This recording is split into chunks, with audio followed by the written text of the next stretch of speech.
दोस्तों बिहार डीएलएड का score card जारी कर दिया है। अब स्कोर कार्ड आने के बाद आप में से काफ़ी सारे कैंडिडेट का लगातार कमेंट आ रहा है कि सर ये जो स्कोर कार्ड है ये स्कोर कार्ड क्या है, स्कोर कार्ड आने के बाद क्या होगा, साथ ही साथ कैसे पता करें कि हम पास है या फेल है। साथ ही साथ बहुत सारे बच्चे ये जानना चाहें कि पास होने के लिए कितना नंबर होना चाहिए, इसके बारे में बताइए।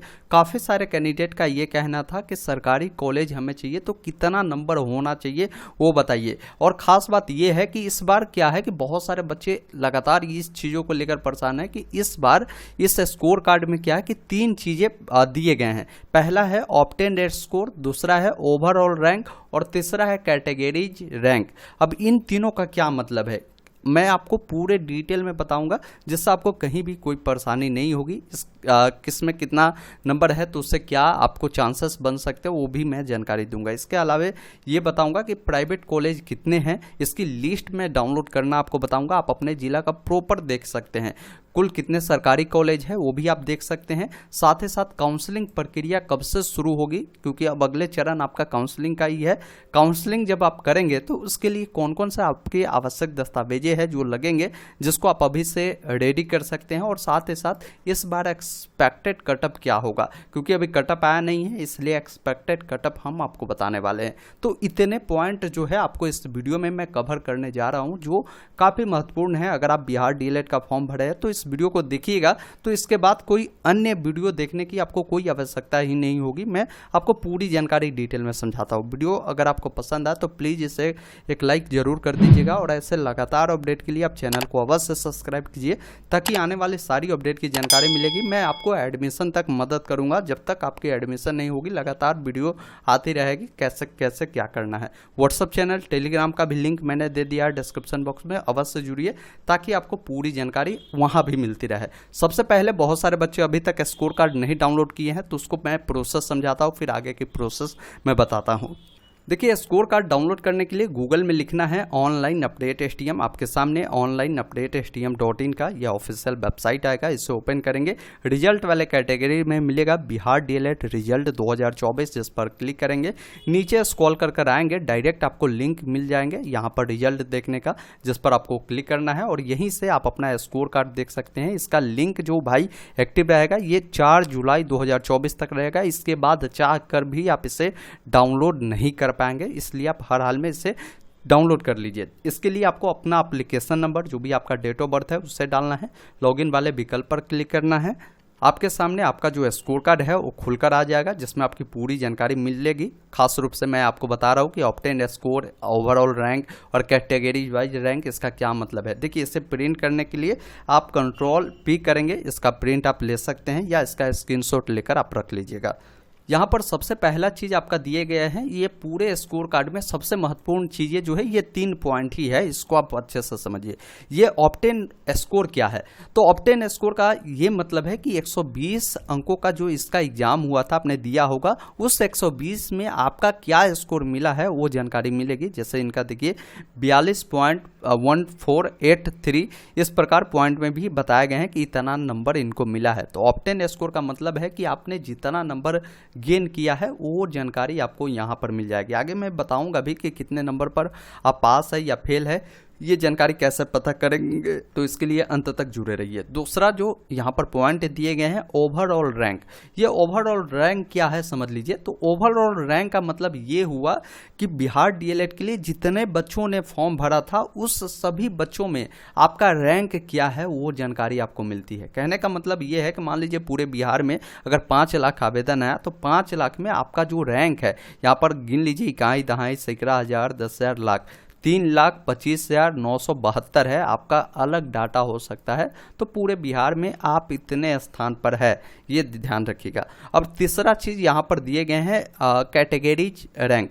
इसका क्या मतलब हुआ, कैटेगरी रैंक का मतलब हुआ कि जो कैटेगरी, जैसे ये कैंडिडेट जो है कैटेगरी इनका BC है, आपका SC ST हो सकता है, तो BC में इनका पूरे बिहार में जो रैंक है 1,32,19 रैंक इनका BC कैटेगरी में पूरे ओवरऑल बिहार में इनका इतना रैंक है। तो ये 3 चीज़ों के बारे में आपने समझ लिया होगा। अब समझते हैं कि कितने नंबर पर आप पास या फेल होते हैं वो जान लीजिए।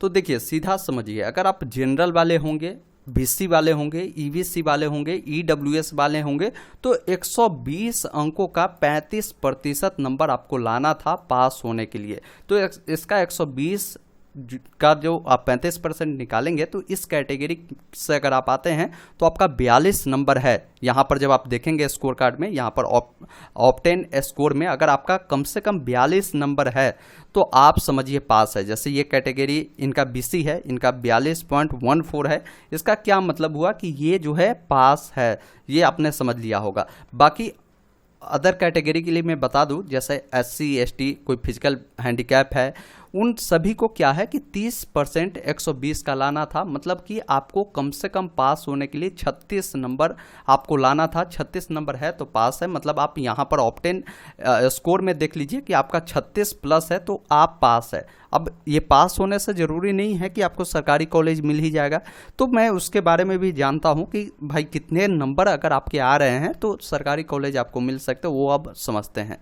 तो इसके लिए मैं एक्सपेक्टेड कटअप आपको बता रहा हूँ। बहुत जल्द इसका ऑफिशियल कटअप जो है आपको आ जाएगा आजकल में, वो भी अपडेट मैं आपको व्हाट्सअप चैनल टेलीग्राम पे बता दूंगा। देखिए, अगर आप जनरल कैटेगरी से आते हैं तो अगर आपको सरकारी कॉलेज चाहिए फर्स्ट राउंड में, क्योंकि इसमें देखिए फर्स्ट राउंड का मेरिट लिस्ट आएगा, सेकेंड राउंड, थर्ड राउंड, यानी 3 राउंड में मेरिट आएगा, उसके बाद भी स्पोर्ट एडमिशन होता है। तो आपको लगातार जो है यही है कि अपडेट रहना है। अगर मान लीजिए नहीं आता है नाम तो स्पोर्ट एडमिशन में भी बहुत सारे सीटें बचती है। इसमें अगर आप सिर्फ पास है, जिनका 42 है, जिनका 36 है, वैसे बच्चों को भी नामांकन हो जाता है किसी प्राइवेट कॉलेज में। तो देखिए, जनरल वाले होंगे तो आपको कम से कम 88 से 90 नंबर जो है ऑप्टेन स्कोर में आपकी होने चाहिए सरकारी कॉलेज के लिए, और प्राइवेट कॉलेज के लिए आपके 75 प्लस होने चाहिए, या 65 प्लस भी होगा तो हो सकता है, क्योंकि प्राइवेट कॉलेज में देखते हैं कि कम नंबर भी रहता तो हो जाता है, लेकिन यही है कि अच्छे प्राइवेट कॉलेज में 75 प्लस आपकी होनी चाहिए फर्स्ट राउंड के लिए। वही कोई ईडब्ल्यूएस वाले होंगे तो उनको 80 से 85 नंबर जो है होने चाहिए, और प्राइवेट कॉलेज के लिए 72 प्लस होने चाहिए, ये फर्स्ट राउंड का है। वही ईवीसी से कोई आते हैं तो 78 से 82 नंबर, और प्राइवेट के लिए 70 प्लस। वही बीसी वाले कोई होंगे तो 80 से 85। ये कटअप इससे भी हाई जा सकता है, ये एक एक्सपेक्टेड है, इतना है तो अपने आप को एक सेफ जोन में आप मान सकते हैं। आपका प्राइवेट के लिए 72 होनी चाहिए, SC वाले हैं तो आपको 75 से 80 और 65 प्लस आपका नंबर जो है प्राइवेट के लिए होने चाहिए। SC वाले हैं तो 75 से 80, प्राइवेट के लिए आपको जो है 65 प्लस नंबर होने चाहिए। ये फर्स्ट राउंड का है। अब सेकेंड राउंड का कटअप क्या है कि इससे कम जाएगा। अब उसमें जो जनरल वाले होंगे तो उनका 85 से 88 तक भी होगा तो हो सकता है, उससे भी कम होगा तो हो सकता है, क्योंकि उसका कटअप आने पर आपको बताई जाएगी। तो ये एक एक्सपेक्टेड कटअप था जो कि आपने समझा होगा प्राइवेट सरकारी के लिए कितने नंबर होने चाहिए। अब समझते हैं कि कुल कितने सरकारी कॉलेज है। मैं आपको डिस्ट्रिक्ट वाइज इसका जो डिटेल है निकालना बताता हूँ। इसके लिए आप हमारे ऑफिशियल वेबसाइट onlineupdatestm.in पर आएंगे। इस सर्च बॉक्स में बस आपको लिखना है DLED कॉलेज लिस्ट। जैसे ही इतना लिखकर आप सर्च करेंगे आपके सामने ये आर्टिकल आएगा। DLED कॉलेज लिस्ट जो है प्राइवेट सरकारी जिलावार जारी हो चुका है, इसके बारे में हमने पूरी जानकारी दिया है। नीचे आएंगे तो डायरेक्ट लिंक आपको यहाँ पर मिलता है कॉलेज लिस्ट डाउनलोड करने का, आप इस पर क्लिक करेंगे। देखिए, ये PDF जो है थोड़ा सा ज़्यादा MB का है तो आपके फ़ोन में डाउनलोड होने में समय लगेगा, तो वेट करना होगा 2 मिनट, 3 मिनट, 5 मिनट भी लग जाएगा। तो वैसे स्थिति में आपको परेशान नहीं होना है। देखिए, अब यहाँ पर बताया भी गया है कि बिहार विद्यालय परीक्षा समिति द्वारा सत्र 2024-26 के लिए जो भी वैसे कॉलेज है जो सरकारी है, जो गैर सरकारी है, उनकी सूची यहाँ पर दिए गए हैं। अब इसमें कैसे खोजेंगे? देखिए, आपके पास मोबाइल है तो 3 लाइन पर आप चले जाएंगे और एक ऑप्शन फाइंड का मिलेगा जिस पर आपको क्लिक करना है। अब इसमें क्या करना है, आपको अपना जिला का नाम लिखना है। जैसे मान लीजिए मेरा जिला सीतामढ़ी है, मैं यहाँ पर सीतामढ़ी लिखता हूँ, तो सीतामढ़ी में कुल 4 कॉलेज है। अब 4 कॉलेज में बहुत सारे कॉलेज सरकारी भी है, बहुत सारे प्राइवेट है। अब इसको पहचानना थोड़ा सा आपको समझना होगा। जैसे मान लीजिए आप जिला का नाम डालें, अब यहाँ पर देखिए ब्रैकेट में डाइट लगा हुआ है, तो डाइट का मतलब ये हुआ कि उस जिला का ये सरकारी कॉलेज है। अब इसमें भी आपको देखना होगा कि कुल कितने सीटें हैं, तो यहाँ पर कुल सीटें सरकारी में जो है 100 सीटें इस जिला के लिए है। बाकी प्राइवेट कॉलेज की सूची दिए गए कि प्राइवेट कॉलेज में 50 है, इस प्राइवेट कॉलेज में 50 है, ये आप यहाँ से देख पाएंगे। और को एजुकेशन यहाँ पर है, मतलब क्या हुआ कि इसमें मेल और फीमेल दोनों के लिए सीटें हैं, मेल फीमेल दोनों पढ़ाई करते हैं। इस प्रकार ये डिटेल देख सकते हैं। तो यहाँ पर आपको पूरी जानकारी मिल जाती है। आप अपने ज़िला का मैंने बता ही दिया कि आप नाम डालिए, प्रॉपर आ जाएगा कि उस ज़िला में कितने कॉलेज है, उसकी डिटेल देख लीजिएगा। बाकी जो है कितने सीटें सरकारी के लिए है, तो सरकारी के सामने आपको डाइट लगा होगा, तो समझिएगा कि सरकारी के लिए कितने सीटें हैं। बाकी जहां डाइट नहीं लगा वो प्राइवेट कॉलेज है, ये सीधा मतलब है। इस प्रकार आप डिटेल जो है देख सकते हैं। बाकी पूरे बिहार में सीटों की बात करें तो करीब 30,700 के करीब जो है सीटें हैं, जिसमें सरकारी कॉलेज और प्राइवेट कॉलेज दोनों को मिलाकर इतने सीटें हैं, जिसमें 9,000 से 9100 के बीच में सरकारी है। बाकी जो भी कॉलेजें हैं वो सभी प्राइवेट है, ये भी आप ध्यान रखिएगा। तो इतना आपने समझ चुका होगा कि कितने सरकारी कॉलेज कितने प्राइवेट कॉलेज है। अब समझते हैं कि इसका अब आगे की क्या प्रक्रिया होगी। देखिए, ये जो आपका स्कोर कार्ड है, ये चीज़ तो मैंने भूल ही गया कि स्कोर कार्ड है क्या। देखिए, स्कोर कार्ड दरअसल ये होता है कि जो आपका रिजल्ट है उससे ही स्कोर कार्ड बोला जाता है। स्कोर कार्ड में आपकी वो पूरी जानकारी दी गई होती है कि आपका क्या रैंक है, आपका कैटेगरी में क्या है, पूरे बिहार में क्या है, ये सब डिटेल होता है। तो ये स्कोर कार्ड आपका रिजल्ट ही होता है, ये आपने समझ चुका होगा। अब समझते हैं कि काउंसलिंग प्रक्रिया कब शुरू होगा। तो देखिए, काउंसलिंग प्रक्रिया हमने लगातार कई सालों से देखा है कि जब आपका ये स्कोर कार्ड जारी कर दिया जाता है तो स्कोर कार्ड आने के 10 से 15 दिनों के अंदर में ये काउंसलिंग प्रक्रिया स्टार्ट हो जाती है। अब काउंसलिंग प्रक्रिया जून महीने में ही आपकी स्टार्ट हो जाएगी, लास्ट वीक से, ये ध्यान रखिए। अब काउंसलिंग प्रक्रिया जब होती है तो उसमें बहुत सारे डॉक्यूमेंट आपसे मांगी जाती है। वो डॉक्यूमेंट अगर आप भी अपलोड करेंगे और बाद में वो डॉक्यूमेंट अगर एडमिशन के समय नहीं दिखाएंगे तो आपका एडमिशन रद्द हो जाएगा।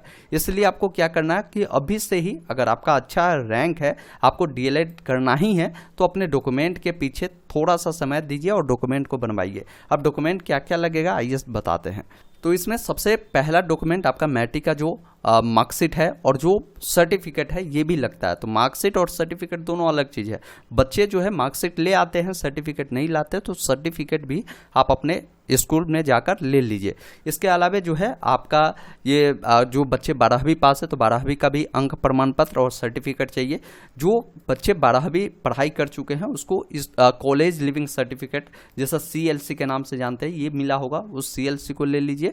इसके अलावा ये प्रोविजनल सर्टिफिकेट भी आपको मिल जाएंगे। आचरण प्रमाण पत्र भी आपको अपने स्कूल से ही, कॉलेज से ही मिल जाएंगे। 12वीं जहाँ से पास किए हैं वहाँ बोलिएगा कैरेक्टर सर्टिफिकेट चाहिए, वो मिल जाएगा, उससे भी जरूर ले लीजिएगा। जाति प्रमाण पत्र आप अवश्य बनवा लीजिए। इसके अलावा निवास प्रमाण पत्र भी बनवा लीजिए। पासपोर्ट साइज का फोटो जो है 5 कलरफुल अपने पास रखिए, हाल का खींचा हुआ। इसके अलावा आपका आधार कार्ड चाहिए। फिर जो आपने ऑनलाइन आवेदन किया है उसका जो प्रिंट आउट है वो आपको रख लेना है। अभी जो आपका स्कोर कार्ड जारी किए गए हैं वो स्कोर कार्ड चाहिए। डीएलएड का जो एडमिट कार्ड जारी किया गया था वो एडमिट कार्ड चाहिए। तो इतने सारे डॉक्यूमेंट को आपको हर हाल में अपने पास रखना है। जैसा कि मैंने बताया भी कि ये स्कोर कार्ड भी आपका जो है 4 जुलाई के बाद डाउनलोड नहीं होगा, तो फिर उस समय आप छटपटा जाएंगे। तो अभी ही इसको आप प्रिंट कर लीजिए, स्क्रीनशॉट ले लीजिए, ताकि उस समय आपको परेशानी नहीं होगी। तो मैंने पूरी डाउट कन्फ्यूजन आपका दूर किया बिहार डीएलएड को लेकर, जो भी आपने पूछा था उसके ऊपर मैंने पूरी जानकारी दिया। अब इसमें से अगर किसी टॉपिक पर आपको विस्तार से समझना है तो आप हमें कमेंट बॉक्स में बताइए, या बहुत सारे बच्चों को ये आगे की काउंसलिंग प्रक्रिया में डाउट होंगे तो आप हमें बताइए, तो मैं काउंसलिंग के ऊपर एक डिटेल वीडियो लाऊंगा कि कैसे काउंसलिंग प्रक्रिया आपकी होगी। प्लीज़ अगर वीडियो पसंद आया हो तो इसे लाइक अवश्य कीजिए और चैनल को सब्सक्राइब कीजिए। आगे भी इस प्रकार के अपडेट के लिए व्हाट्सएप चैनल, टेलीग्राम का लिंक मैंने दे ही दिया है, जरूर जुड़िए। जो भी लिंक होता है, जो भी नोटिफिकेशन होता है, वहाँ पर आपको मिल जाएगा। वीडियो देखने के लिए बहुत बहुत धन्यवाद। जय हिंद।